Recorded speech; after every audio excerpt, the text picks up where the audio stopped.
Welcome to Shredder Fanfic. Like, subscribe, and hype video. Join members to gain early access to new videos.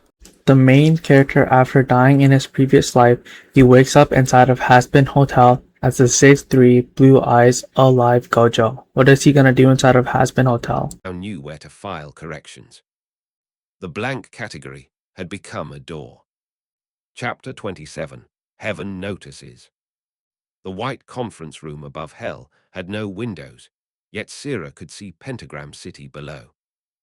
Adam wanted the report burned. Lute wanted a test. Emily wanted to know why a sinner had stopped an angelic shard without being destroyed. Because the report is wrong, Sira said. Adam leaned back. It says he is a sinner. It says the weapon failed to reach him. Lute placed a shard on the table. The metal glowed through the cloth. We can send a scout. Emily looked at the shard. Or we can ask whether he is protecting the hotel. That is the same as asking whether a wolf has chosen a favorite door, Adam said. The shard lifted from the table. Gojo's cursed energy had not crossed into heaven. The report itself had carried enough residue for 6 eyes to find the test material. He pulled the shard through the viewing glass and held it in the air between the angels. Sira stood. Release it. You sent it to me. He returned the shard. It dropped onto the table and cut through the cloth without touching Emily. Lute reached for her weapon. Gojo smiled from the reflection in the polished surface. Now you know where the distance ends. The reflection vanished. The shard remained. Sira covered the metal and ordered the report amended. Adam refused to sign it. Lute asked for permission to descend. Emily looked at the hotel below. If we treat him like an ordinary sinner, we teach him what ordinary sinners cannot do. Sira closed the file. Then we learn before we attack. The people at a church-like broadcast tower at the edge of the district were doing something ordinary when the danger arrived. Gojo, Vaggie, an angelic observer, and Vox's technicians had been arguing about food, music, work, or who had failed to replace a broken lamp. Heaven noticed the hotel's ward and sent a test signal designed to make every sinner inside feel watched. Charlie tried to keep the ordinary thing alive long enough for everyone to remember what was at stake. Observation is not judgment, Gojo said, but you keep trying to make them feel identical. Gojo did not take over the room. He placed infinity between the vulnerable and the threat, then asked the residents what they wanted protected. He redirected the signal so the observer saw the hotel as its residents actually lived rather than as a threat report. Their answer made the defense less efficient and more honest. The tower lost its connection to heaven and became a target for both sides. Angel complained, Husk swore, and Vaggie moved to the position nobody had thought to guard. When the danger passed, the angel left with a record she could not simplify without lying. The ordinary moment returned changed, which was how the hotel knew it had mattered. Emily read the amended heaven report alone. Sira had changed 3 words. Potential hostile. Anomaly had become unresolved, soul-class entity. It was not kindness, it was precision. In heaven, precision could be radical when doctrine had already decided what a thing was supposed to mean. Emily carried the report to a lower archive where extermination records were stored behind white glass. She had no authority to change them. She did have authority to read. The oldest reports called every sinner irredeemable. The newest ones called the hotel statistically insignificant. Neither category included a place for evidence that contradicted the mission. A voice behind her said, "You are going to get yourself in trouble." Emily turned. Sira stood at the archive entrance. "I thought you were in council." "I was. Adam is still arguing. Lute is still asking for permission to test the same answer with a larger weapon." Emily looked back at the reports. "And what are you asking?" Sira's expression tightened. Whether curiosity is becoming an excuse for disobedience. "Whose?" That earned her a look. Emily continued before fear could make her stop. The report says Gojo returned the shard. He could have kept it. It says he warned the scout instead of killing her. It says he helps sinners but refuses to promise salvation. None of that proves he is good, but it does prove the report we started with was incomplete. Incomplete does not mean harmless. I know. Sira approached the archive table. You think the hotel matters. I think people matter before we know whether they will succeed. Sira closed her eyes. For a moment, she looked tired rather than divine. That sentence has destroyed governments. So has the opposite. A soft chime interrupted them. One of the observation panes had activated without permission. Pentagram City appeared beneath the glass. Gojo stood on the hotel roof. He was not looking at heaven. He was repairing a loose sign with Charlie.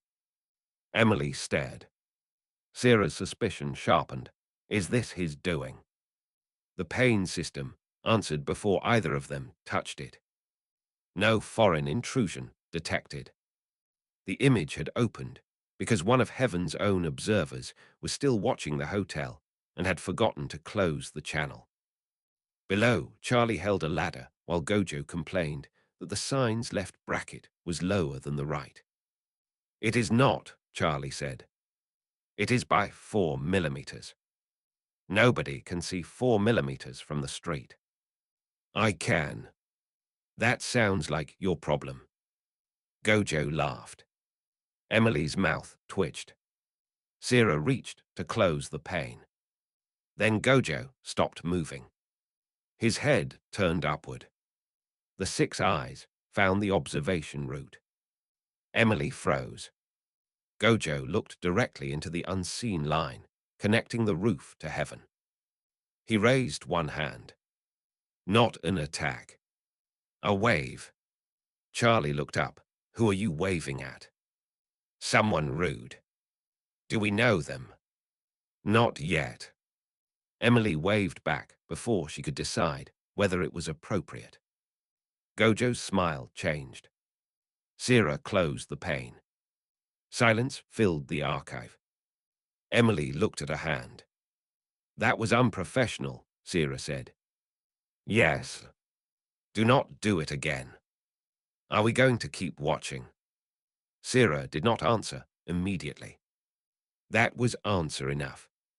The next council meeting was worse. Adam demanded a formal dissent. Lute wanted a controlled kill test.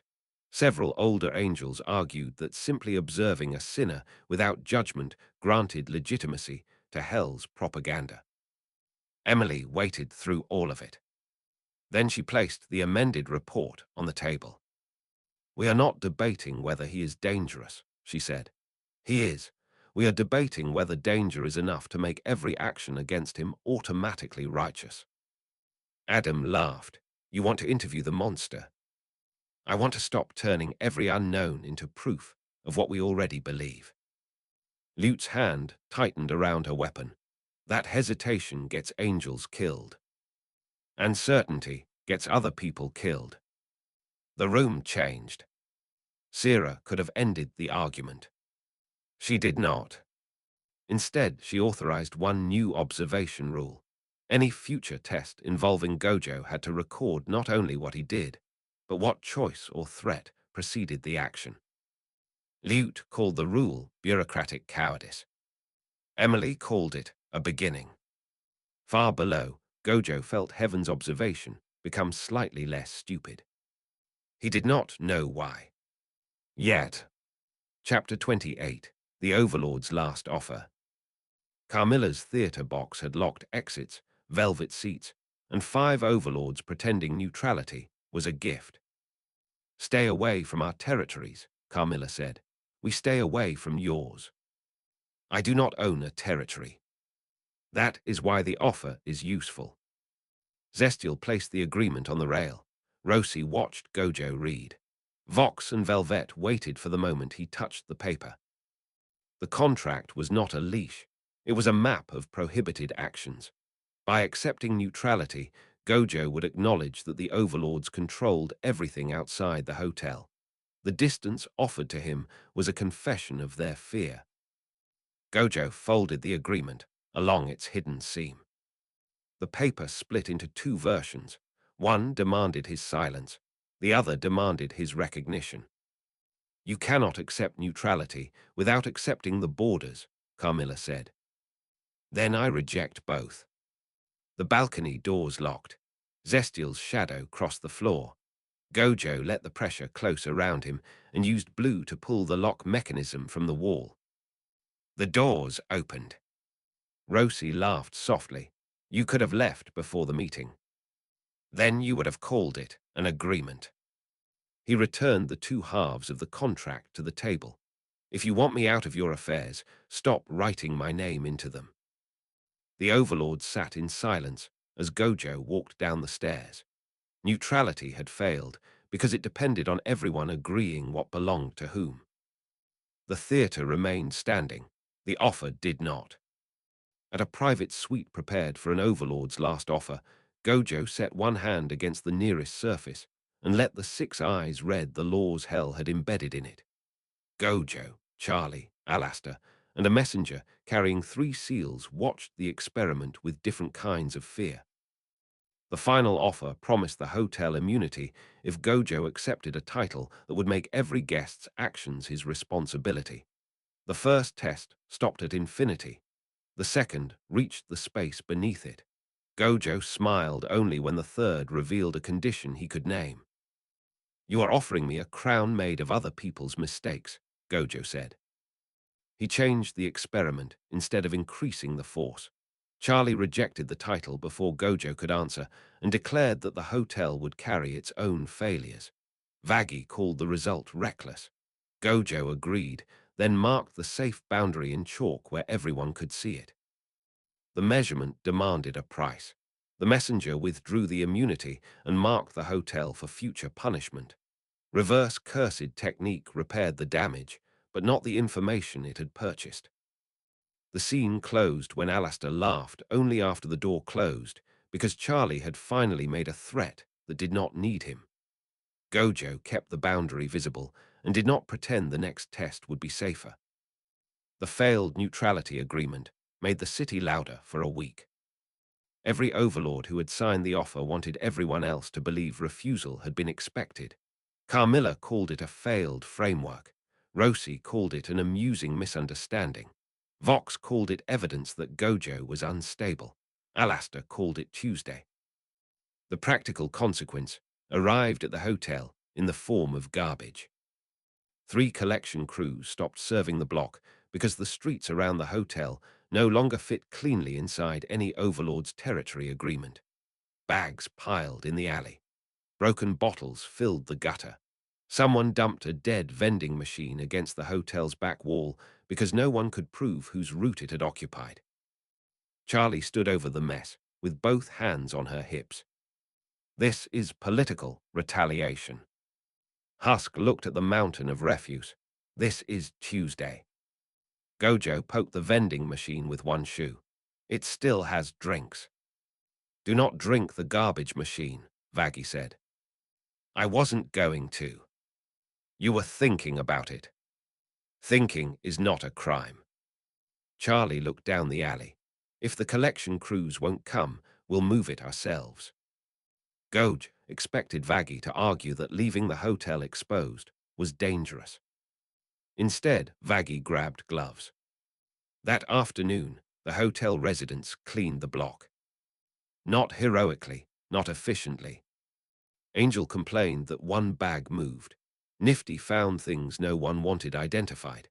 Husk drove a borrowed cart and threatened to abandon anyone who put leaking containers in it.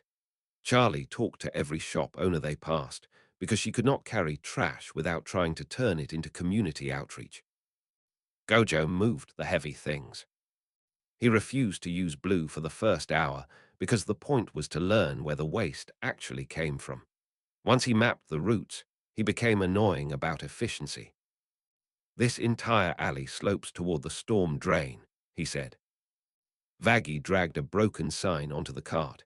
Congratulations. Which means the three businesses uphill are paying for collection they aren't receiving, while everything ends up here. Charlie stopped. The butcher across the road looked away too late. They found the invoices in a locked drawer behind his counter.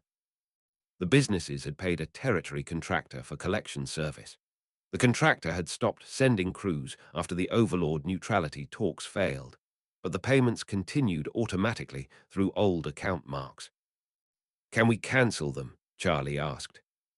The shops can, Gojo said. The butcher laughed bitterly. No, we can't. Contract says service interruptions don't void payment during territory disputes. Gojo read it. For once, the contract was not hidden. It was simply terrible.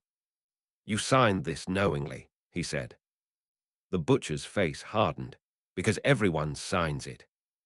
That's not the same as not signing it. Charlie looked between them. So what can they do? Negotiate. The butcher snorted. With an overlord contractor? No, with everyone else paying the same fee. That evening, 17 local businesses met in the hotel's ballroom. They did not ask Gojo to break the contract. They asked what happened if all of them withheld payment at once. Husk, who had spent more years than anyone wanted to admit around gambling debts and protection money, answered first. They sue, they threaten, they make an example out of the weakest shop. Then we don't let them choose the weakest shop, Charlie said. Gojo looked at her. She continued, we publish every invoice. We all withhold together. If they cut service, we build our own route until the dispute is heard. The room exploded into argument. Good. Actual collective decisions were ugly. People worried about retaliation, lost supplies, contracts tied to other territories, family members working for the contractor. One shop owner wanted Gojo to stand at the meeting and make threats. Gojo refused. If your plan only works because I'm in the room, it's not your plan. By midnight, they had something imperfect. A temporary shared collection route staffed by the businesses themselves. Public copies of every payment. A rule that no single shop would negotiate privately while the group action continued. An emergency fund Charlie offered to host at the hotel until the merchants pointed out, correctly, that putting all the money under the hotel would make the entire project look like territorial expansion. They placed the fund at Husk's old bar contact instead. Husk hated that responsibility enough to make everyone trust him slightly more. 3 days later, the contractor returned. Not with guns. With accountants. Gojo almost laughed. The renegotiation lowered fees, added a service failure clause, and removed the territory dispute exemption. The contractor kept the route. The businesses kept the right to form their own collection cooperative if service stopped again. Nobody won dramatically. The alley got cleaner. That mattered more. When the first truck finally returned, Charlie stood on the hotel steps looking absurdly pleased. We did that without a fight. Gojo watched two workers argue about where to put a bin. There were several fights. They just used paperwork. You know what I mean. He did. The failed Overlord offer had been intended to define who controlled the streets around the hotel. Instead, it accidentally taught the neighborhood that not every shared problem required an overlord to solve it. Gojo considered that much more interesting than neutrality. Chapter 29. Hell starts to understand him. The rumor market sold 6 versions of Gojo before breakfast. He was an angel. He was an overlord. He was Charlie's weapon. He was a failed extermination. He was a story Alastair had invented. The 6th version insisted he was polite. Gojo walked through the stalls, while broadcasters argued over which story paid best. A seller shouted that Gojo had sworn loyalty to the hotel. Gojo stopped beside the stall and placed one finger on the printed pamphlets. Blue pulled every copy into a neat stack. I never said that. People believe it. Then sell them something true. The seller hesitated. Gojo pointed toward the hotel on the distant street. I stay there. I do not belong to it. I protect whoever interests me. I do not promise to protect anyone else. The seller wrote it down. Another broadcaster objected. That sounds less dramatic. Dramatic lies are fragile. Gojo sent the stack of pamphlets back through the market. Each copy now carried the same correction. Some sellers burned theirs. Others started printing it immediately. By noon, the rumor had divided again, but every version included one fact. Gojo refused to let other people choose his allegiance for him. He considered that a useful beginning. A public answer was demanded at a public square where the hotel had been discussed for weeks. Gojo, Charlie, Angel Dust, and a crowd of curious sinners stood where the crowd could see them, while every faction tried to make the answer sound like a confession. You keep asking what I am, Gojo told them. Ask what I do when someone says no. The crowd arrived expecting Gojo to prove whether he was a tyrant, a savior, or an unusually arrogant guest. Gojo let the silence last until the people who had prepared the question began to hear how little of it belonged to them. Charlie spoke before Gojo could turn the moment into a lesson. He let a heckler leave safely, then helped a rival rescue a trapped child without demanding gratitude. Her choice changed the crowd's shape and left Gojo responsible for supporting it rather than replacing it. The political price arrived immediately. The crowd lost the spectacle it had been promised. No one called the result a victory because victory would have made the next demand easier to hide. Instead, the first honest rumor about Gojo began with a sinner admitting he had been allowed to walk away. The hotel gained no throne, only another night in which its residents could decide what kind of place it would be. The corrected rumor about Gojo lasted 4 hours before someone monetized it. A printer in the East Market sold pamphlets titled The Man Who Cannot Be OWNED. The first page quoted Gojo accurately. The second invented 3 fights. The third offered a paid map to Gojo safe streets that included 2 alleys controlled by the printer's cousin. Angel bought a copy. This is incredible. Gojo read it over his shoulder. This is defamation with bad layout. They drew your jawline pretty good.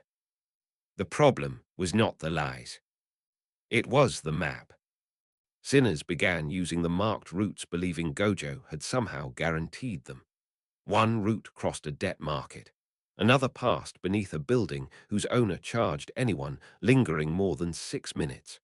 The third ended at a stairway currently missing half its steps. Charlie found out when 2 injured travelers arrived at the hotel, asking why Gojo's safe road had attacked them. He stared at the pamphlet. I have never said the phrase safe road in my life.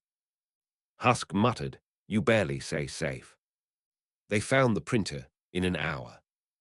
Not because Gojo used 6 eyes. Because Angel knew the typography. The printer expected violence and had prepared a camera. Gojo saw it and smiled. Keep recording. The printer hesitated. Charlie stepped inside, carrying the injured traveler's copies. You used his name to sell routes you didn't inspect. I sold public information. You sold implied protection, Vaggie said. Did he sign anything? There it was. The printer's defense depended on the exact thing Gojo had been teaching everyone. No hidden ownership without consent. He assumed that meant he could use Gojo's reputation freely, as long as he never forged a signature. Gojo laughed. That's clever. Charlie looked at him. Don't encourage him. It is clever, still wrong. The printer folded his arms. Why? Gojo took the pamphlet.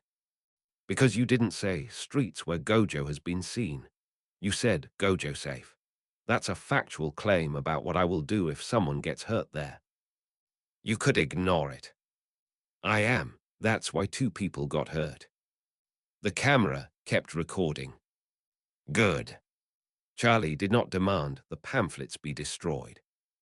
She demanded correction.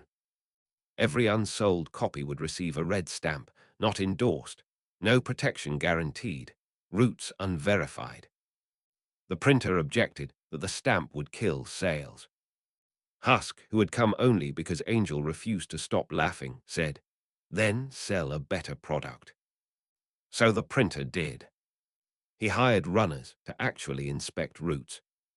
That created another problem. Some roads were safe only during certain hours.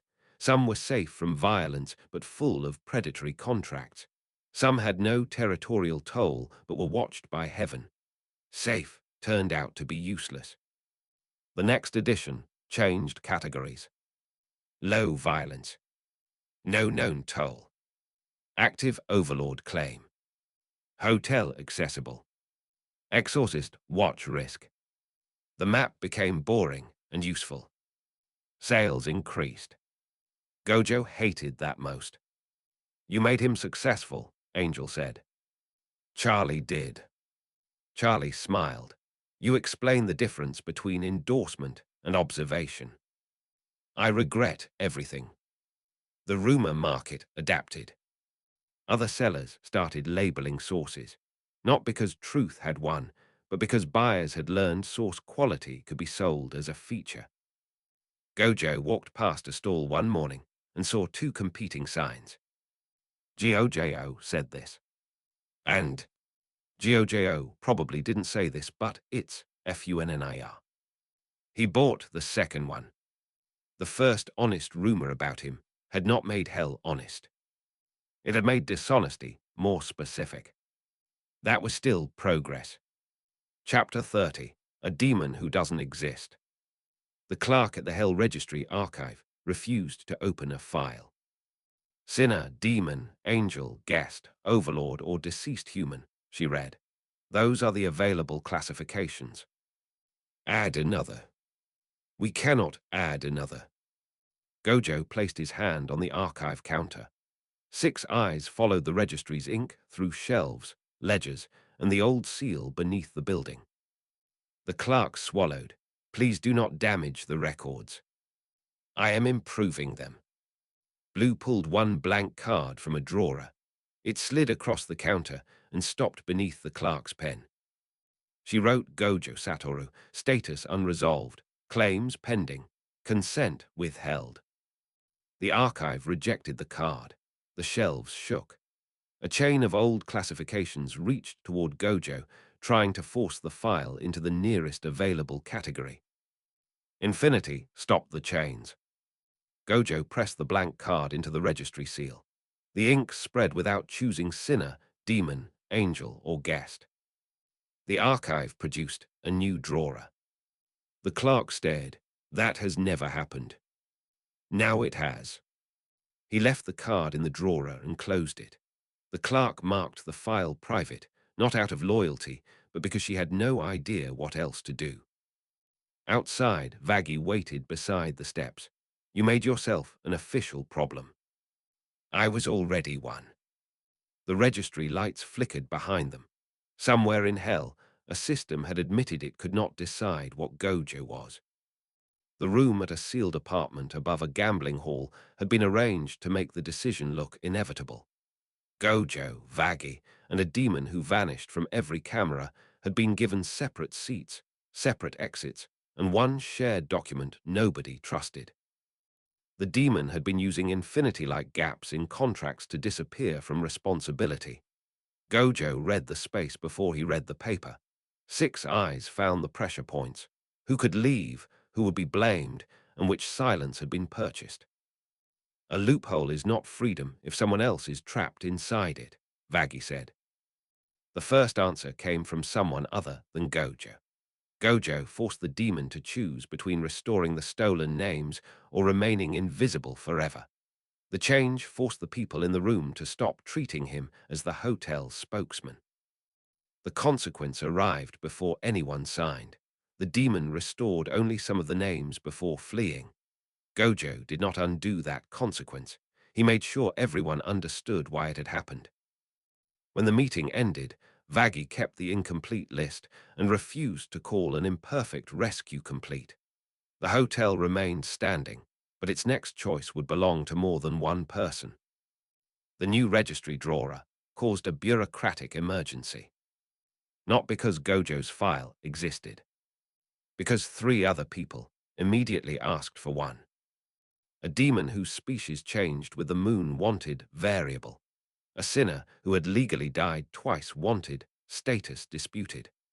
A former contract clerk wanted his old employer removed from his classification without being forced into a new house. The archive staff blamed Gojo. He accepted the credit. Vaggie did not. You opened a loophole. I exposed a missing option. Same thing to clerks. The registry summoned him to a hearing. Charlie wanted to come. Gojo said no. Then reconsidered, because the whole problem was that people kept treating him as a singular exception.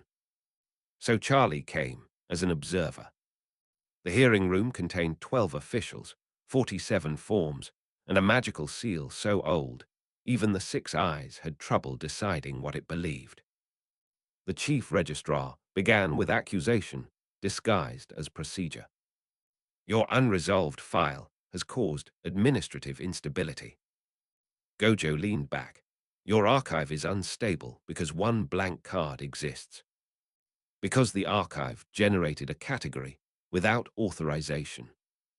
Sounds like the archive disagrees with you. Nobody enjoyed that. Charlie read the submitted complaints. Most applicants did not want no classification. They wanted classifications that could be corrected without destroying the entire file. That was different. A junior registrar spoke quietly from the end of the table. We currently require a claimant to prove the new category before the old one can be removed. Charlie frowned. So if the old one is wrong, it remains legally active during the challenge. Meaning someone mislabeled as property stays property until they prove what they are instead. Silence. Gojo looked at the chief registrar. There it is. The official's expression hardened. Classification is necessary for law. Correction is also necessary for law. The hearings shifted. Not toward abolishing categories. Toward creating an appeal state. The concept horrified traditional clerks. A file could temporarily say current classification disputed, while obligations tied to the disputed label were suspended pending review. That invites fraud, one official said. So does being wrong with authority, Charlie replied. Gojo looked at her, impressed. She ignored him. The test case was not good. It was the former contract clerk waiting outside. His record still listed him as attached to an employer whose business had dissolved 20 years earlier. Because the employer no longer existed, nobody could issue the release document required by the registry. The clerk had been legally trapped by an absence. The officials brought him in. He carried every record he had saved for 2 decades. Gojo barely spoke. The man explained his work, his payments, the dissolution notice, the rejected release requests. The archive itself confirmed the employer no longer existed. The chief registrar looked at the old rule, then at the man. Disputed, she said. The seal flashed. For the first time, the archive suspended a classification without replacing it immediately. The man's shoulders dropped. Nothing exploded. No chains broke dramatically. A drawer opened. A clerk wrote a new review date. That was all. 3 days later, the registry issued a temporary correction procedure. Vox attacked it publicly as bureaucratic weakness because his advertising systems depended heavily on official labels. Charlie framed his complaint and put it in the hotel records room. Gojo's own file remained unresolved. He liked it that way. The important part was that unknown had stopped being a privilege, available only to someone strong enough to force the archive to admit uncertainty. Chapter 31. Limitless in Hell. The ruined plaza still held the residue of 3 overlapping demonic attacks. Gojo stood in the center, while Alistair watched through a radio on a broken balcony. "You chose a dramatic laboratory," Alistair said. "It was already ruined." Gojo raised his hand. Blue pulled the demonic residue into a slow spiral. The energy resisted like tar, clinging to the edges of Limitless instead of crossing the distance. Red answered from his other palm. The blast scattered the residue across the plaza. The first building survived. The second wave did not. A wall folded inward, and Gojo lowered his hand before the force could reach the hotel route beyond the square. "A restraint," Alistair observed. "A measurement." Gojo opened Infinity again. Demonic energy changed its direction without approaching him, using the plaza's old claims as a path. The defense stopped bodies and weapons. It did not automatically stop a rule that had already attached to the ground. Alastair's radio crackled. "Hell is not a clean distance. Nothing worth conquering is." Gojo used a hair-thin pull of blue to peel the residue out of the pavement without tearing up the whole plaza.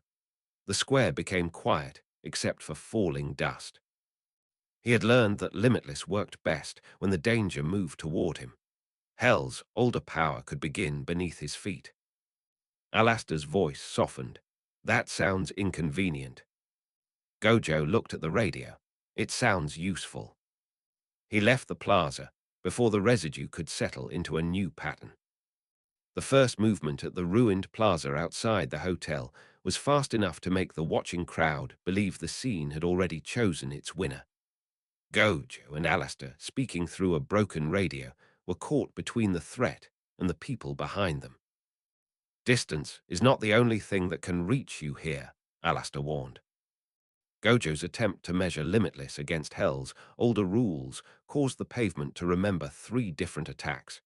Gojo moved only after the danger revealed its condition. Infinity caught the obvious attack. Blue answered the hidden angle. The final decision was left to the person standing nearest the exit. That person chose badly, then chose again. Gojo stopped treating the plaza as empty space and used the old claims in the ground as part of the experiment. Vaggy's weapon, Charlie's voice, or a stranger's hand changed the result before Gojo could make the easy answer permanent. The cost was visible in the ground, the broken object, and the people who would have to return tomorrow. A wall collapsed, and the hotel route had to be closed. By the time the street quieted, Gojo left with a map of where Infinity was strongest and where Hell could begin underneath it. The witnesses had seen power, but they had also seen someone refuse to use all of it. Gojo returned to the ruined plaza the next morning with Charlie, a carpenter, and 3 rolls of warning tape. Alastair's radio was already waiting on the broken balcony. "A construction project," the radio demon said. "How domestic." Gojo ignored him and pointed at the cracked western wall.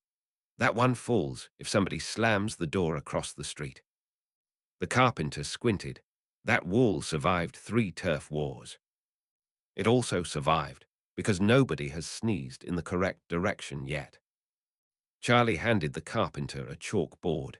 "We're not rebuilding the whole plaza, just the route the hotel uses." Gojo had spent half the night mapping the old demonic claims under the pavement. They did not behave like barriers. They behaved like memory. Territory marks from dead overlords, abandoned debts, old violence sworn in public, promises made by people whose names had been forgotten. All of it remained pressed into the street, ready to distort whatever new force passed over it. Infinity could stop something moving toward him. It could not stop a street from already believing an attack belonged there. That distinction irritated him enough to be useful. Charlie watched him draw a blue chalk circle around one section of pavement. So what's the plan? We teach the road a less stupid habit. The carpenter looked at her. Is he always like this? Usually worse. Gojo began small. He placed a metal washer in the center of the circle and opened blue with barely enough pull to move dust. The washer slid 3 inches left. Then the old claim under the street woke. The washer snapped right, slammed into a crack, and embedded itself in stone. Charlie flinched. Gojo smiled. There. There what? The street prefers the old attack direction. Alastair's static hummed thoughtfully. A battlefield with habits. A city with bad maintenance. The second test used no cursed technique at all. Charlie walked across the circle carrying a hotel key. Nothing happened. The third used Vaggy's spear, borrowed under protest. Gojo laid it on the ground and pushed the shaft with 1 foot. The street pulled the point toward the hotel route. Charlie went pale. It remembers weapons. It remembers intent attached to weapons, Gojo corrected. The difference matters. He asked the carpenter for a hammer. The carpenter did not give it to him. You said the road reacts to intent. You look like you want to hit it. Gojo stared at him, then laughed. Good, you do it. The carpenter drove 3 ordinary stakes into the pavement around the old claim. Charlie tied warning tape between them. The act had no magic, but it changed how everyone standing nearby treated the space. It stopped being an invisible hazard and became a marked problem. The underlying pressure weakened by a fraction. Gojo's eyes sharpened. Again. They added a sign. Old attack claim. Do not run toward hotel during active conflict. The pressure weakened again. Charlie stared at the chalk lines. People knowing about it changes it. People behaving differently changes it. Hell's rules aren't separate from the people living under them. That's why contracts work so well here. Everyone keeps reenacting them. Alastair's voice softened. Careful, my boy. You are beginning to sound philosophical. I'll recover. By noon, the hotel residents had joined them. Angel painted arrows on the safer route and made them offensively bright. Husk complained that the arrows would attract attention and then positioned 2 barrels where panicked people would naturally turn away from the dangerous corner. Nifty painted a skull over the deepest crack and added eyelashes. Vaggy arrived last, saw her spear on the pavement, and looked at Gojo. You borrowed it. Charlie did. Traitor, Vaggy told Charlie. Charlie smiled apologetically. They tested the route with volunteers. Not fighters, residents. 1 person carried groceries. 1 pushed a cart. 1 pretended to be injured and had to be supported by 2 others. Gojo watched how the old claim reacted to their movement. When no one treated the street as a battlefield, the remembered attack weakened. Then Alastair sent a shadow across the circle, without warning. The pavement snapped alive. Every old line of violence brightened at once. Vaggy moved before Gojo did, pulling the injured volunteer behind the barrels. Charlie shouted for everyone to use the painted arrows. Husk kicked the cart out of the dangerous lane. Angel grabbed the groceries because apparently that mattered to him. Gojo caught Alastair's shadow with infinity and pinned it against the radio signal. That was rude. A test, Alastair replied. You didn't ask. Would the street? Gojo's smile thinned. He could have ripped the radio apart. Instead, he looked at the residents. They had followed the new route.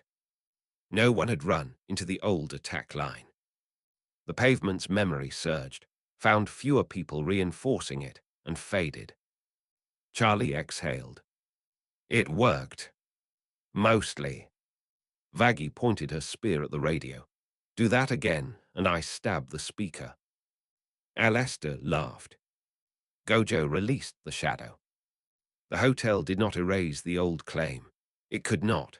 Too much blood, fear, and public violence had taught the plaza what it was supposed to be. They did something less dramatic. They made the dangerous pattern visible, built a safer route around it, and practiced until ordinary people no longer obeyed the old geometry automatically. Gojo stood at the edge of the plaza after sunset and watched sinners use the arrows without knowing who had painted them. Infinity had limits in hell.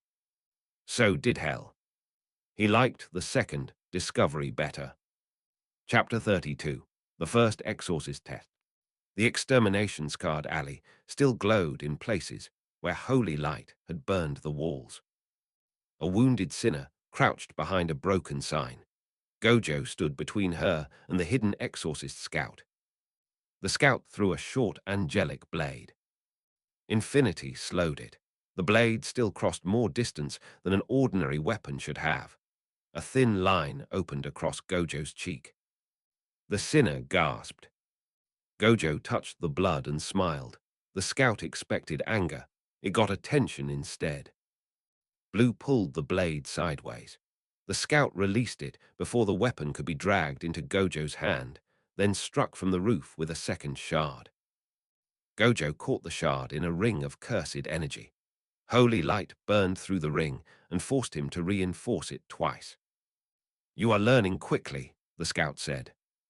"You are repeating yourself." Red detonated against the alley wall.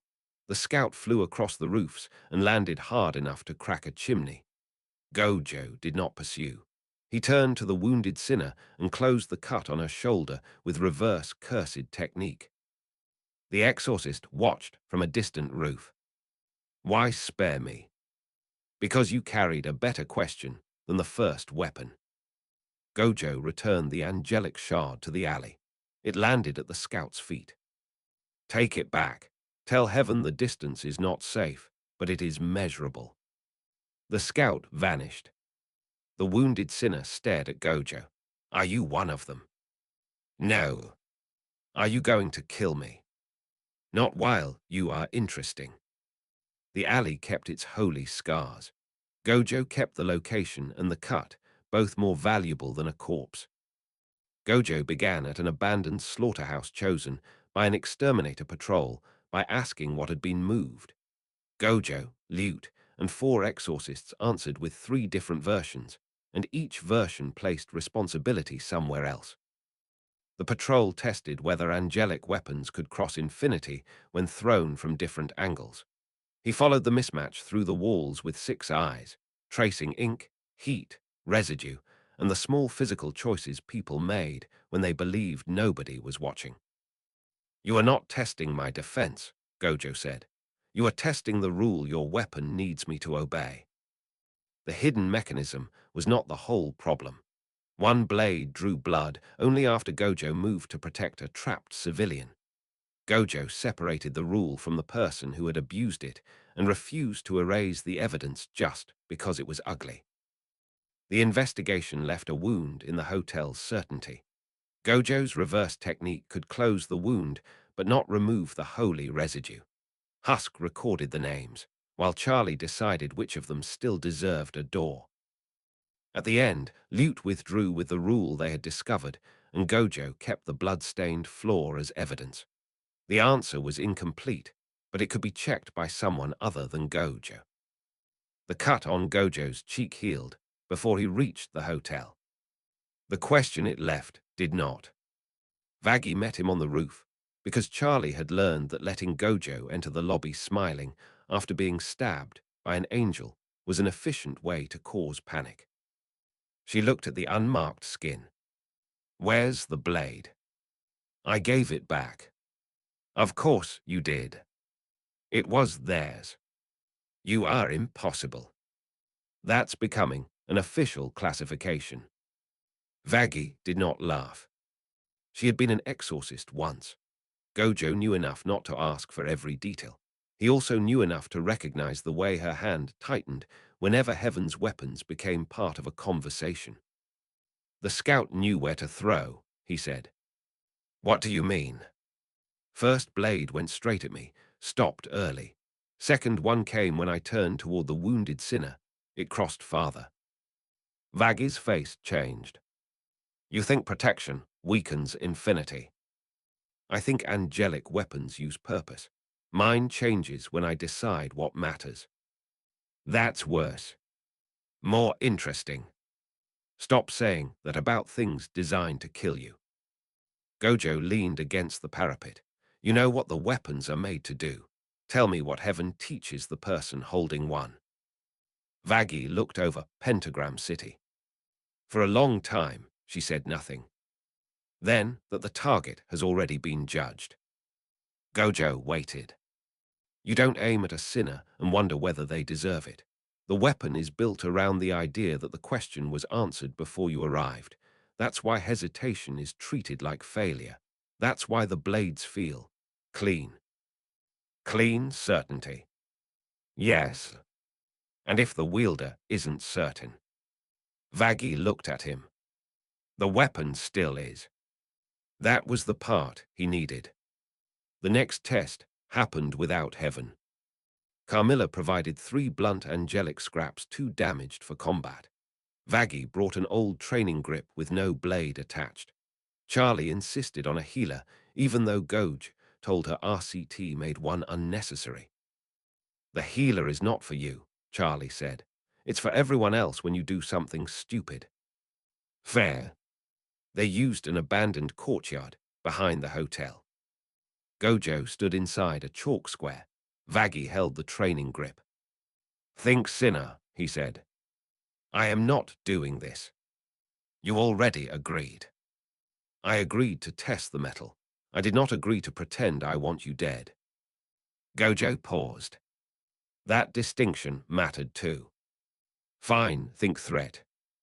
Vaggy stared at him until the metal in the grip glowed faintly. That was easy, she said. Rude.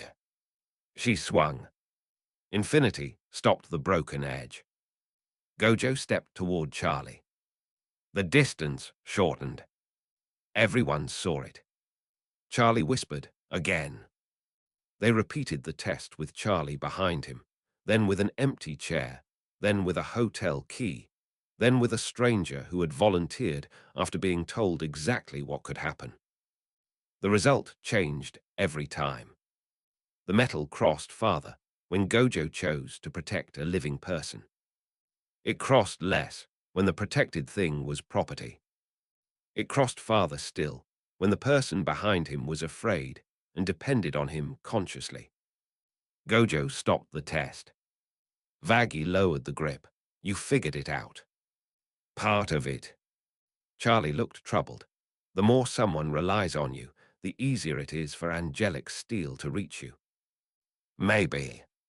That's horrible. It's elegant. Both women glared. Gojo held up his hands in a terrible way. The 6 eyes had shown him the important detail. Infinity itself was not failing. The relationship between attacker, target, and protected person was creating a rule the holy weapon could use to define a shorter path. Heaven's violence had been designed around moral certainty. Gojo's power was built around distance. When he voluntarily accepted responsibility for someone else, he was creating a bridge. An angelic weapon could follow part of it. Charlie sat on the courtyard step. So what do we do? Stop making me the only shield. Vaggy nodded immediately. Charlie looked at him. That's what we've been trying to do. Not enough. He pointed at the chalk square. If every guest believes safety means standing behind me, heaven gets a cleaner route through infinity. If people can protect themselves, move, choose exits, defend each other, the relationship changes. Vaggy understood the tactical implication before Charlie did. Distributed defense. Exactly. That evening, the hotel's training changed. No more drills where Gojo stood at the front while everyone evacuated behind him.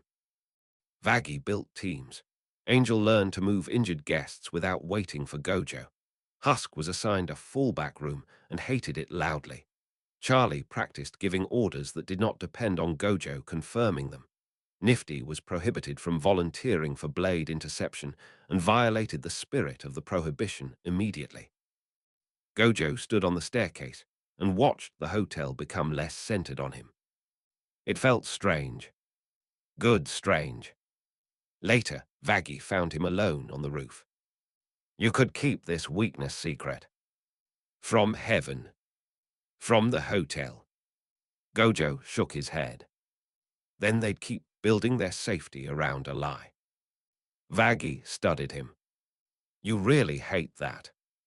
Being protected by something you don't understand. Yeah. He looked toward the city. Nolan died because he knew exactly what the drop meant. I prefer honest heights. Vaggie did not ask who Nolan was. Gojo did not explain. The roof stayed quiet between them, which was better than turning the moment into a confession. Chapter 33, Pentagram City's Bar. Husk's old bar contact had 3 information brokers and 1 table that never stopped listening. Angel Dust sat beside Gojo with a drink he did not trust. The brokers offered rumors about Heaven, Vox, Valentino, and a new weapon being tested near the hotel. Which one is true? Gojo asked. All of them, the oldest broker said. Truth is not the same as accuracy. Gojo placed a coin on the table. Blue pulled the coin through the wood and revealed a camera beneath it. The brokers went silent. Sell me one fact, Gojo said. The exorcists are watching the hotel.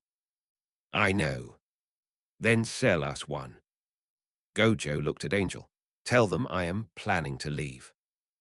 Angel nearly choked. The brokers wrote it down. Gojo let them carry the false rumor into the city while he kept the real information. The cameras had been installed by someone who knew Husk's contacts and had paid them to make their own meeting look accidental. Husk took the coin. You paid for a lie. I paid to learn who repeats it. Angel leaned toward him. You could have just asked. Then they would have lied more carefully. The old bar contact shut down before the brokers finished their drinks. By midnight, 3 factions were preparing for Gojo to leave the hotel, and Gojo was still sitting in the same chair. The people at a crowded bar in Pentagram City were doing something ordinary when the danger arrived. Gojo, Angel Dust, Husk, and a rumor broker had been arguing about food, music, work, or who had failed to replace a broken lamp. The broker tried to turn a casual drink into public proof that the hotel was controlled by Gojo. Charlie tried to keep the ordinary thing alive long enough for everyone to remember what was at stake. A bar is not a courtroom, Husk said. Stop letting everyone testify. Gojo did not take over the room. He placed infinity between the vulnerable and the threat, then asked the residents what they wanted protected. Gojo made the broker tell the story again, with every paid omission restored. Their answer made the defense less efficient and more honest. The bar lost half its customers when the truth became less entertaining than the lie. Angel complained, Husk swore, and Vaggie moved to the position nobody had thought to guard. When the danger passed, Angel paid for the last round and told the remaining patrons they could leave without becoming evidence. The ordinary moment returned changed, which was how the hotel knew it had mattered. The false rumor that Gojo planned to leave the hotel spread faster than the truth ever had. By morning, 3 gangs were testing the nearby streets. Vox bought advertising around the hotel. Valentino sent someone to ask Angel whether the rumor changed his work availability. 2 new guests arrived specifically because they feared the protection would disappear soon. Charlie found Gojo at breakfast. You did this. He looked at Angel. Angel pointed at himself. Why am I in trouble? You told the brokers. He told me to. Charlie turned back to Gojo. Why? I wanted to see who moved first. And now people are scared. Also, useful information. Charlie slammed a pamphlet onto the table. Gojo abandons hotel. People live here. They are not counters in your experiment. The room went silent. Gojo's answer did not come immediately. That mattered. He had paid for a lie to learn who repeated it. He had learned. He had also made residence part of the measurement without asking. You're right. Angel slowly put down his drink. Charlie looked almost angrier because he agreed. Fix it. How? You made the rumor. I made one sentence. Hell made the rest. Then correct your part. Gojo hated public statements. That was probably why Charlie insisted. He went to the hotel steps at noon. No dramatic broadcast setup. No hijacked billboard. Just a small camera Charlie borrowed from a local vendor and a crowd already gathering because Gojo standing still in public had become news. I started the rumor that I was leaving, he said. The crowd reacted louder than expected. I wanted to see which factions would move when they thought the hotel was losing an advantage. I got the information. The hotel residents paid part of the cost without agreeing to the test. That was my mistake. The street went quiet. Gojo disliked every second. I'm still here. I can leave when I want. The hotel can tell me to leave. Neither fact changed this week. A reporter shouted, so you guarantee continued protection? No. Another shouted, then what's the correction? That I manipulated the rumor, not that I became property afterward. Keep up. The statement spread. Predictably, many broadcasts cut out the admission of fault and kept only I'm still here.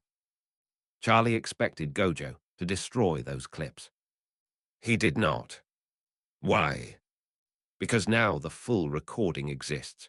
Anyone who cares can compare them. Husk granted approval. The more important correction happened inside the hotel. Gojo proposed a rule for future information tests involving the hotel. If he planned to spread a false claim likely to change resident behavior, residents got to know before outsiders did, unless the entire point required secrecy, and Charlie or Vaggie agreed to the risk. Vaggie read it twice. You are asking permission for your own manipulation. Don't make it sound humiliating. It is. Charlie signed the rule. Gojo signed it too. Angel added a handwritten note beneath his name. If I am the liar, I get paid. Charlie crossed that out. The rumor test had worked. It had revealed who moved when Gojo appeared to leave. It also revealed a habit Gojo did not like seeing in himself, treating everyone nearby as pieces because he trusted his ability to handle the consequences later. Hell had enough people who thought power made consent optional. He had no interest in joining them by accident. Chapter 34. Gojo meets Alastor. Alastor invited Gojo into a private broadcast space where the walls were made of radio static and the floor reflected no feet. Compliments are safer than threats, Alastor said. Only when the listener is stupid. Alastor laughed. A dozen microphones appeared around the room. Each carried a different version of the same question. What did Gojo want? Gojo walked past them. The first microphone asked for power. The second asked for revenge. The third asked whether he missed Earth. The fourth asked whether he intended to protect Charlie. He broke the fourth with blue. Alastor's smile sharpened. That one was almost personal. That one was badly written. The radio demon changed the room. Doors appeared, each opening onto a different scene from the hotel. Charlie calling his name. Vaggie raising her spear. Angel laughing. Husk pouring a drink. The images were not memories. They were possible answers, arranged to make Gojo choose an audience. Gojo raised his hand. Infinity stopped the doors from closing. Red crossed the room and erased the microphones without touching the walls. Alastor applauded. You dislike being given choices. I dislike choices designed by someone else. The room returned to a single floor. Alastair offered a hand. Gojo looked at it and did not shake. Then our conversation ends without a bargain. It ends with a better question, Alastair said. Gojo stepped through the only door. Keep it to yourself. At the hotel's radio room after midnight, Gojo set one hand against the nearest surface and let the 6 eyes read the laws hell had embedded in it. Goj and Alastair, with Charlie listening, outside watched the experiment with different kinds of fear. Alastair offered a question whose answer would bind the meaning of Gojo's future choices. The first test stopped at infinity. The second reached the space beneath it. Gojo smiled only when the third revealed a condition he could name. If you want my answer, Gojo said, you do not get to own the room where I give it. He changed the experiment instead of increasing the force. Gojo moved the microphone into the lobby so Charlie could hear the negotiation. Vaggie called the result reckless. Go, agreed, then marked the safe boundary in chalk where everyone could see it. The measurement demanded a price. Alastair lost the privacy that made the offer powerful. Reverse cursed technique repaired the damage, but not the information it had purchased. The scene closed when the answer was simple. Gojo intended to use the hotel, and neither demon could make it smaller. Gojo kept the boundary visible and did not pretend the next test would be safer. Alastair's next invitation contained no contract at all. That made Gojo suspicious enough to accept. The radio room had been stripped bare, no microphones except the central one, no shadow touching the floor, no audience signal hidden in the walls. The chair opposite Alastair was ordinary wood. Gojo checked anyway. Satisfied? Alastair asked. Disappointed. One must occasionally demonstrate range. Gojo sat. For almost a minute, neither spoke. It was the first conversation they had held where silence itself did not appear to belong to one of them. Alastair broke it. You have changed the hotel. Charlie changed the hotel. How modest. Don't be stupid. I break things. She keeps rebuilding the rules afterward. Alastair's smile sharpened. And that pleases you. Sometimes. How disappointing. Gojo leaned back. You keep saying that when you mean interesting. The radio demon tapped one finger against the microphone. You are correct about one thing. I am interested, not in your strength. Strength becomes tedious when it can only answer questions by ending them.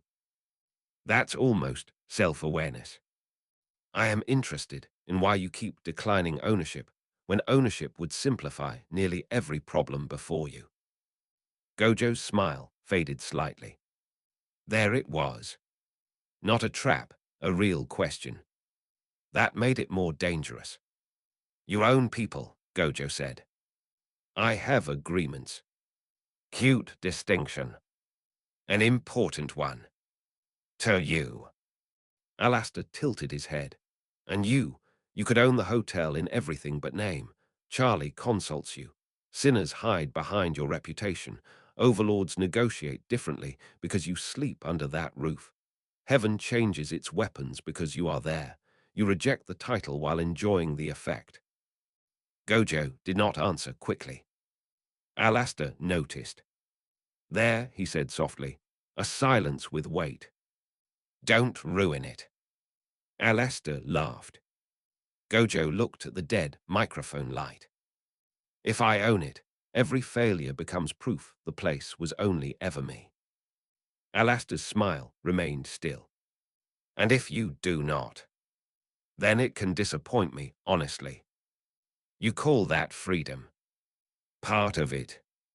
Gojo thought of Charlie refusing royal protection, Vaggie contradicting him in front of guests, Angel keeping a debt he hated because it was the part he had actually chosen, Husk refusing to make kindness sentimental, Nifty stabbing things nobody asked her to stab. If people only do the right thing because I'm impossible to argue with, then I haven't built anything. I've just made a bigger version of infinity. Everything stops at me. Alastair's eyes narrowed. And you dislike that. I dislike boring systems. Ah, also yes. The answer hung between them. Alastair did not turn it into a contract. That was almost respectful. My turn, Gojo said. By all means. Why are you still here? Static whispered along the walls, despite the dead radio. Entertainment. Bad answer. It is true. Incomplete. Alastair's smile widened. Gojo continued. You could watch Charlie fail from anywhere. You could sabotage the hotel more efficiently if you wanted it gone. You could help it more efficiently if you wanted it to work. Instead, you stand close enough to interfere and far enough to deny responsibility. The room cooled. Careful. You asked a real question. Don't get precious when I return one. Alastair's fingers tightened around the cane. Gojo saw the answer arrive before it was spoken. Control without vulnerability. Participation without being caught caring about the result. He smiled. Oh, do not. That's adorable. The microphone exploded. Not from Blue. Alastair's shadow had crushed it. Gojo laughed hard enough to bend forward in the chair. Static flooded the room. Alastair stood, smile bright and murderous. Our conversation is concluded. You broke your own microphone. A small price. Because I interpreted you badly. Alastair stopped. Gojo straightened. For one moment, they looked at each other without the hotel, without Charlie, without Vox, without an audience to price the exchange. Then Alastair laughed too. Not warmly. Not safely. But genuinely enough to matter. You are an intolerable guest, he said. You are a terrible host. Gojo left through the ordinary door. The next morning, the radio room had a new microphone. No one mentioned who replaced it. Chapter 35. The Overlords are unimpressed. The V's held dinner above a casino and performed boredom for one another. Vox complained about ratings. Valentino complained about Angel. Velvet complained about everyone else. Hired Muscle stood behind each chair with orders not to move until the meeting looked profitable. Gojo entered and took the empty seat at the head of the table. Velvet raised an eyebrow. That was not offered. Neither was the dinner. Vox sent a signal through the table. Valentino's men moved at the same moment, one from each side. The attack was coordinated. Light from the ceiling, a contract ribbon from beneath the table, and a sonic pulse through the floor. Infinity stopped the weapons. Blue pulled the signal into the chandelier. The lights folded inward, leaving the room lit only by the screens Vox had hoped to use for leverage. On every screen, the V's appeared from unflattering angles. Valentino stood. You think this is funny? No, I think it is useful. Velvet looked at the screens and then at Gojo. You could have killed us. You arranged a dinner. I'm trying to respect the theme. He cut the contract ribbon and left it across Vox's plate. The V's were not impressed, but they had stopped pretending Gojo was a rumor. When Gojo left, the casino below received no explanation. The three overlords remained at the table, each wondering which of the others had designed the attack badly. A public answer was demanded at a public meeting arranged by three overlords: Gojo, Carmilla's Env, Velvet, and a silent audience stood where the crowd could see them, while every faction tried to make the answer sound like a confession. You are not unimpressed, Gojo said. You are waiting to see whether fear will do the talking for you.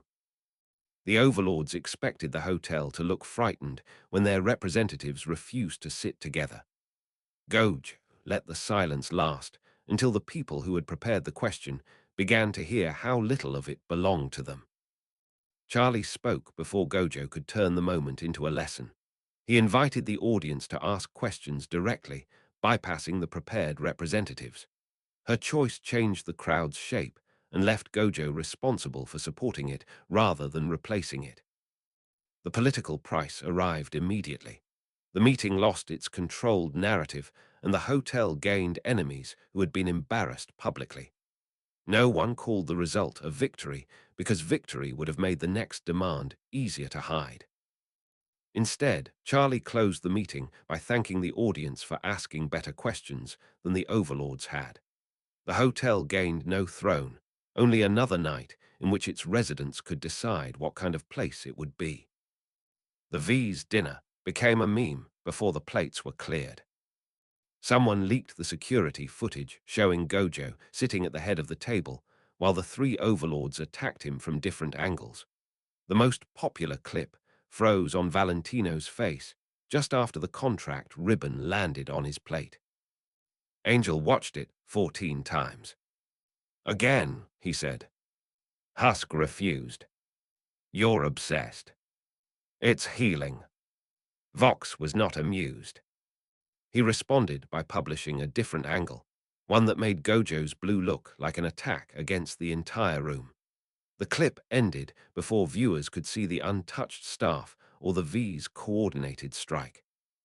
Charlie brought both recordings to the hotel lobby. "We should release the full version." Gojo looked at the screens. "Why?" "Because he's lying." "Obviously." "Then why let him?" "Because anyone who wants the truth can already find the other clip." Vaggie shook her head. "Not everyone has time to investigate every lie." That was annoyingly correct. The hotel did not release a counter-propaganda video. Instead, Angel proposed something better. Reaction stream. Everyone stared. "What? We watch both clips. We point out what's missing. Husk gets drunk. Charlie says ethics. Gojo insults the editing." Husk said, "Absolutely not." 2 hours later, Husk was on camera. The broadcast began badly and improved by accident. Angel froze Vox's clip at the moment Gojo raised one hand. "Looks scary. What's happening outside frame?" Gojo pointed. "Valentino's left man is already moving. Velvet's drone signal is active. Vox's sonic pulse started under the table 3 frames earlier." Charlie added, "And the staff were still in the room." The full security footage showed them ducking behind pillars, not being targeted by Gojo's technique. Husk drank. "Great, can we stop?" Viewers loved it. Not because truth won. Because the process of comparing footage was entertaining. People submitted other clips. A street fight edited to make a gang look heroic. An overlord's speech missing the first half of a threat. Hotel footage cut to imply Charlie had promised permanent safety when she had said the opposite. The stream became a public lesson in how narratives were built. Vox tried to shut it down by flooding the feed with fake submissions. Nifty identified them because 6 videos reused the same blood splatter. Nobody asked how. By midnight, the stream had more viewers than Vox's original clip. Gojo hated that he had become part of media literacy. Angel called it character development. The next day, the V's stopped pretending to be unimpressed. They shifted tactics. No more cheap, edited clips for a while. Instead, Vox began broadcasting technically accurate information, selected to create misleading conclusions. Harder problem. Better opponent. Gojo smiled when he saw the first one. Charlie groaned. "You look happy." He learned. "That's bad." "For us, maybe. For the quality of the argument, excellent." Husk poured coffee into Gojo's cup without being asked. "I miss when our problems were just murder." Chapter 36. Pressure from both sides. The hotel lost power at midnight. Charlie found Vox's drones outside the lobby windows. Vaggie found angelic watchers above the roof. Alastair found both and sounded delighted. "Everyone stay inside," Charlie said. The first drone fired through the glass. Infinity stopped it. A holy shard struck the same boundary from above, forcing the defense to divide its attention. Gojo stood in the center of the lobby. They are using the hotel as a test range. Charlie looked toward the guests, sheltering behind the staircase. Then make them stop. Which side? Both. He opened blue beneath the drones. The machines dropped into a tight spiral and crashed into the street without reaching the building. Above, Gojo used red against the roofline, not the watchers, but the stone beneath them. The exorcists lost their footing and retreated to the neighboring roofs. Alastair's static filled the dark lobby, a charming display of restraint. Do not make me demonstrate the opposite. Charlie turned on him. You could have destroyed them. I chose the hotel. That is not the same as choosing us. Gojo looked at the broken window. Do not confuse the building with its occupants. The power returned. The hotel remained standing, but every guest now knew two different worlds had tested it in the same minute. Charlie began assigning rooms away from the windows. Vaggie started counting exits. Gojo watched the roof and waited for the next side to mistake restraint for permission. The room at the hotel council room during simultaneous angelic and demonic pressure had been arranged to make the decision look inevitable. Gojo, Charlie, Vaggie, Leora, and a fallen messenger had been given separate seats, separate exits, and one shared document nobody trusted. One side demanded the hotel's research, while the other demanded it be destroyed. Gojo read the space before he read the paper. 6 eyes found the pressure points. Who could leave, who would be blamed, and which silence had been purchased. Copies for everyone, originals for no one, Gojo said. The first answer came from someone other than Gojo. He separated evidence from allegiance and gave each faction proof that implicated someone else. The change forced the people in the room to stop treating him as the hotel's spokesman.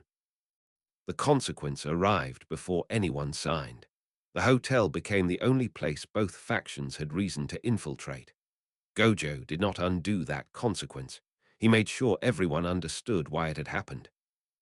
When the meeting ended, Charlie assigned rooms to the witnesses before anyone could call them assets. The hotel remained standing, but its next choice would belong to more than one person. The first joint watch meeting almost became a fight over seating. Charlie had invited one representative from Heaven's observation team and one from the demonic district that claimed the hotel block. Neither side wanted to sit with its back to the door. Vaggie solved the problem by putting the table in the middle and removing every chair except 4. Stand, she said. Gojo approved immediately. The angelic observer introduced herself as Leora and carried no weapon Gojo could see. That meant she either trusted the rules or had hidden the weapon better than Lute did. The fallen messenger called himself Rake and carried 6 visible knives because he wanted everyone to know he had nothing to hide. Gojo trusted him less. Charlie opened with the problem. Both sides are watching the hotel. Both sides have attacked the hotel while claiming the other side forced the timing. We need a rule for observation that doesn't turn the building into a test target. Rake laughed. You want hell to agree not to spy. No, I want everyone to stop firing through windows to see what happens. Leora looked at Gojo. Heaven's concern is the concentration of an unknown power around sinners. Rake looked at Gojo too. Hell's concern is that Heaven calls concentration a reason to bomb us. Gojo lifted one finger. Stop using me as punctuation. Both representatives looked away. Good. Charlie placed a map on the table. The proposal was simple enough to be hated by everyone. Designated observation points outside the hotel boundary, no concealed marks on guests, no weaponized tests without declared challenge, and an emergency signal either side could use if the other detected a third-party attack. Leora objected first. A declared test gives him time to prepare. Yes, Charlie said. Then it doesn't tell us what he does under surprise. Vaggy's eye narrowed. Surprise tests are attacks. Rake tapped the map. And who decides where the hotel boundary is? Charlie looked toward Gojo. He did not answer. She looked annoyed. Then she understood. The residents do, with the neighboring businesses. Rake blinked. Gojo smiled. Charlie continued, gaining confidence. The hotel doesn't own the street. We can mark the building, the rear yard, the roofline, and the evacuation alley. Anything beyond that has to be agreed with the people using it. Leora said, Heaven will not recognize a Sinner neighborhood vote as sovereign authority. Then recognize it as evidence of where civilians are, Charlie replied. That shut the room up. The negotiations lasted 4 hours. Gojo spoke less than anyone expected. He watched instead. Leora was rigid about doctrine, but surprisingly careful about civilian definitions. Rake pretended every objection was cynical until someone suggested letting local gangs place observers, at which point his concern about unaccountable actors became extremely sincere. Vaggy caught every clause that would have allowed Heaven to redefine a test after it happened. Charlie kept dragging the conversation back to the residents whenever it became abstract. The breakthrough came from Husk. He entered carrying coffee, heard 30 seconds of argument, and said, Why don't you make the person watching put their name on the wall? Everyone turned. Husk stopped. No, forget it, I don't care. Charlie grabbed the idea before he could leave. Every designated observer would sign a public watch ledger at the hotel entrance or at the agreed external post. Not a contract, a record. Name, faction, time arrived, time left, purpose of observation. Rake hated it. Leora hated it for different reasons. Gojo loved it. If observation is legitimate, he said, why hide who's doing it? Leora looked at him, because observers become targets. Then the hotel protects the ledger, and the observer route while they're here. Rake laughed. You expect us to trust him with the names of our spies. No, Charlie said. I expect you to stop calling them spies when you want protection for them. The final agreement was ugly. Heaven would use one rooftop 2 blocks east. Hell's territorial observers would use a balcony across the market road. The hotel would publish both locations. No one could enter the building under observer status. Any observer who crossed the line became an ordinary visitor and lost the special route protection. No side promised friendship. No side promised not to gather information. They promised not to pretend information gathering was harmless when it used weapons. The first test of the agreement came that night. A Vox drone entered the Heaven observation lane while disguised as an angelic sensor. Leora noticed the signal mismatch. Instead of shooting it down, she rang the emergency bell. Vaggy heard it from the hotel roof. Rake heard it from the market balcony.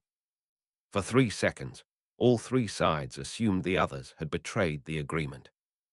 Then Gojo saw the drone's transmission line. Vox. He opened blue above the street and pulled the machine downward. Leora did not attack him. Rake did not attack her. Vaggy crossed the alley, caught the drone in a blanket, and carried it to the public watch table. The thing kept transmitting while everyone stood around it. Charlie looked at the camera. You can record this part. She held up the watch ledger. Heaven reported the intrusion. Hell didn't shoot Heaven for it. The hotel didn't claim the roof. The rules worked for one night. The drone's signal cut. Rake stared at Leora. Don't get sentimental. I was not planning to. Husk collected the empty coffee cups.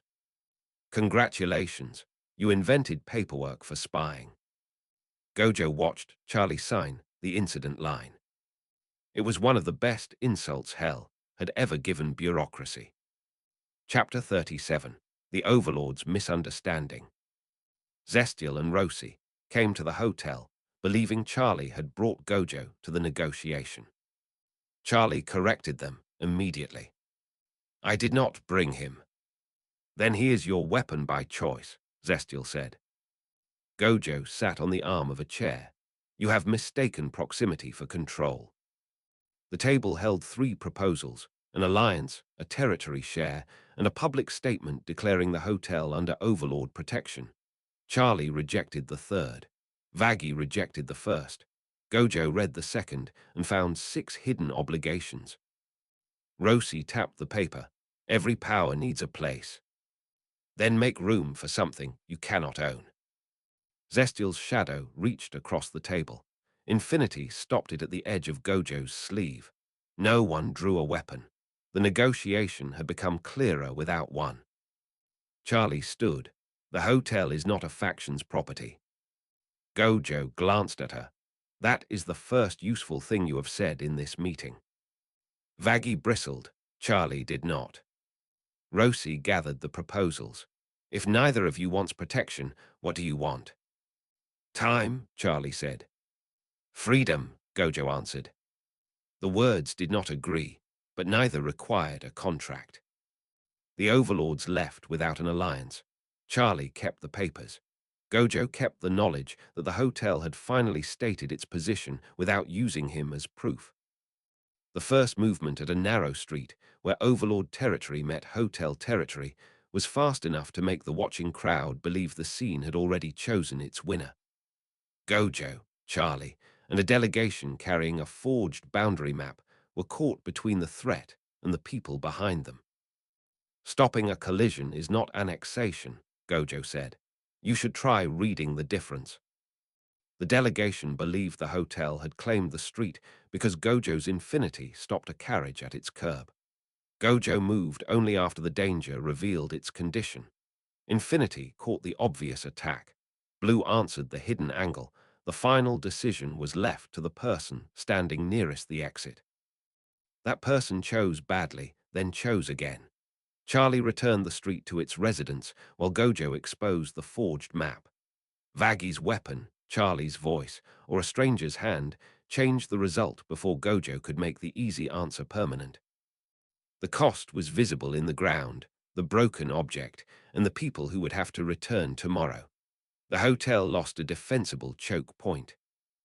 By the time the street quieted, the residents placed their own sign at the curb and invited the hotel to pass without ruling it. The witnesses had seen power, but they had also seen someone refuse to use all of it. The forged boundary map did not disappear after Charlie returned the street to its residents. Vaggie kept it. She pinned it to the hotel records wall beside the real map and drew a red line around every place the forgery had changed. Gojo found her there after midnight. "You made it uglier." "Good." The forged map was clever. It did not invent a whole territory. It shifted 6 corners by small amounts. 1 doorway, half an alley, the curb in front of a pharmacy, a loading dock, a stairwell, and the patch of street where Gojo had stopped the carriage. Each change looked too small to matter. Together, they made the hotel appear to have expanded into neighboring claims.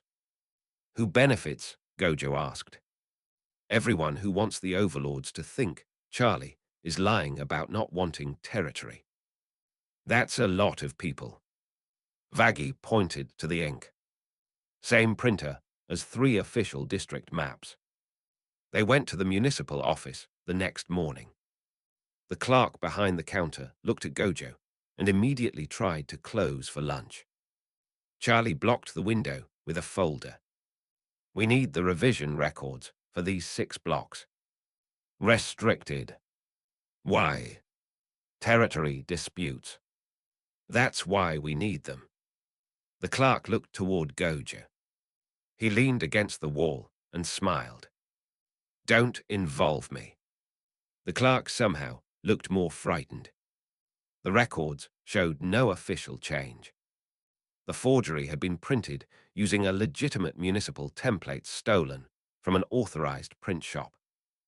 That led them to the shop. The owner swore No map had left without a seal. Vaggie found a missing stack number in the ledger. Charlie found the employee whose name had been erased from that line.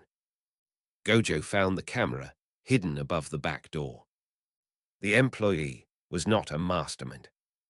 He was a young sinner whose brother owed money to a minor overlord. He had printed the map after being told the changes were temporary corrections for a utility survey. "Did you know it was false?" Charlie asked. "Not until I saw it on the street." "Why didn't you report it?" "Because then they know I looked." Vaggie understood the fear. Gojo understood the structure. The forgery depended on ordinary people being too afraid to correct a small lie once it became public. They could expose the employee. Instead, Charlie asked him to help print the correction. Not one corrected map. Hundreds. Each copy showed both versions.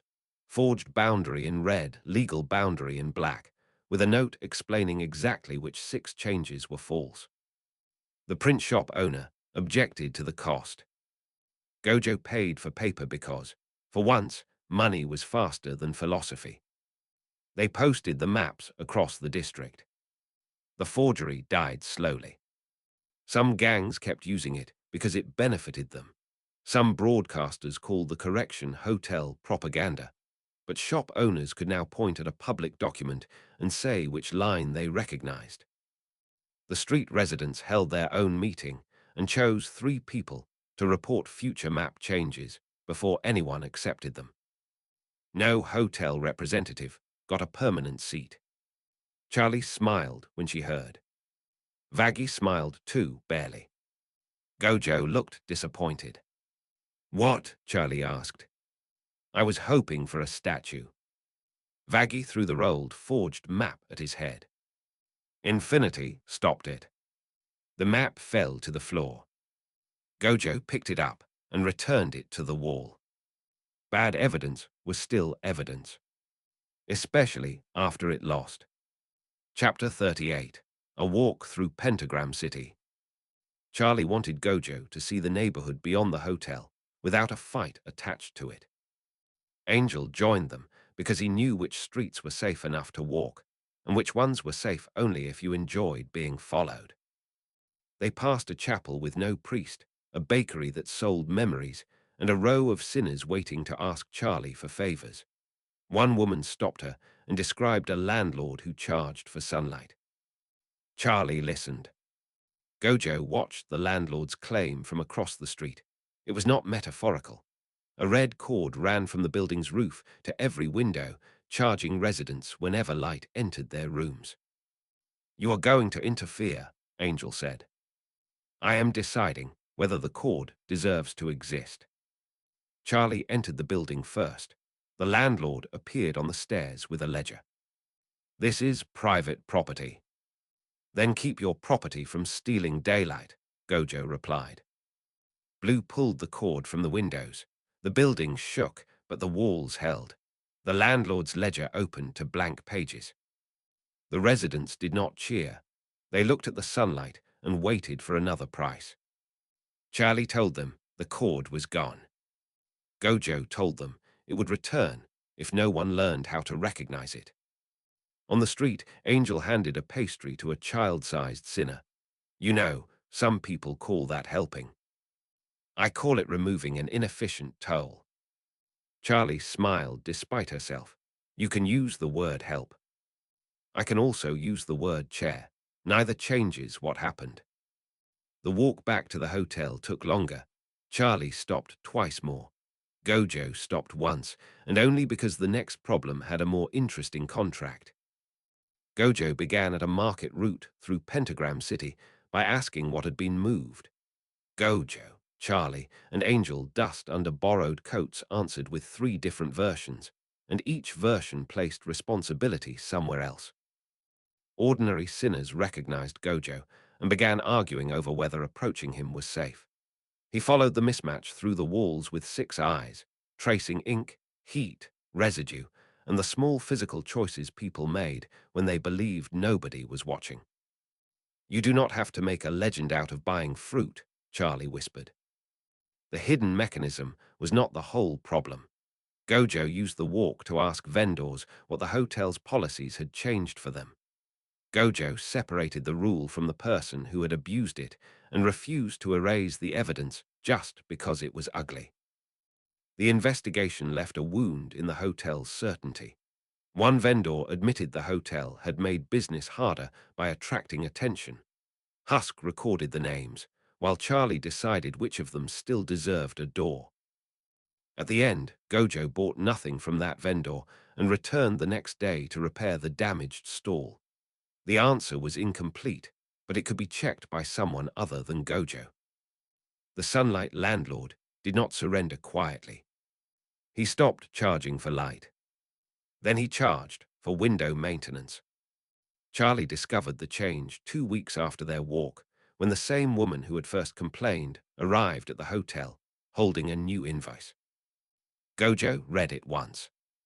That's almost admirable. Charlie glared. In the way mold is admirable for persistence. The new fee was technically valid. The landlord owned the building.